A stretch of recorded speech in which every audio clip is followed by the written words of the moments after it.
As the saying goes, spring showers bring May flowers, but those showers also bring hazardous road conditions, causing some drivers to lose control of their vehicles. Using 3D technology, meteorologist Mitchel Coombs explains the science behind hydroplaning and ways you can stay safe on the road.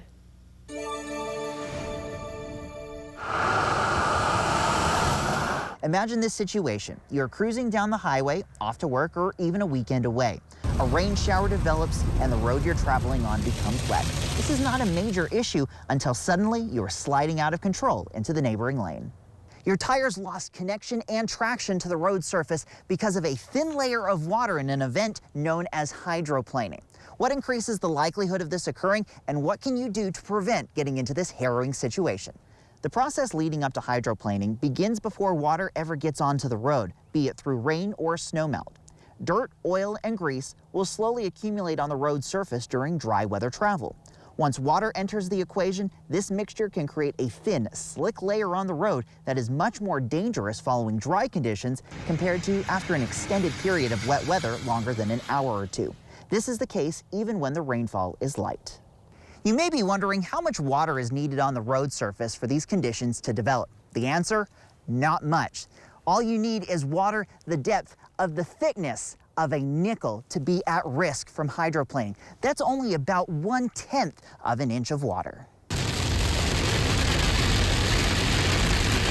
There are 5 main factors that can increase the likelihood of hydroplaning.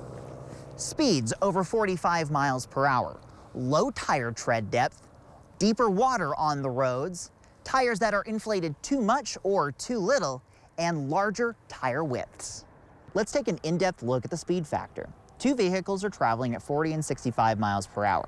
The blue car at 40 miles per hour is in a much safer position because the slower speed allows the grooves of the tire to become more efficient at funneling the water away, keeping the tire in full contact with the ground. When the speed of travel is increased, as is the case with our red car, the grooves do not funnel the water away from the tire as well. This allows the water layer to form under the tire, removing the tire's contact to the road surface.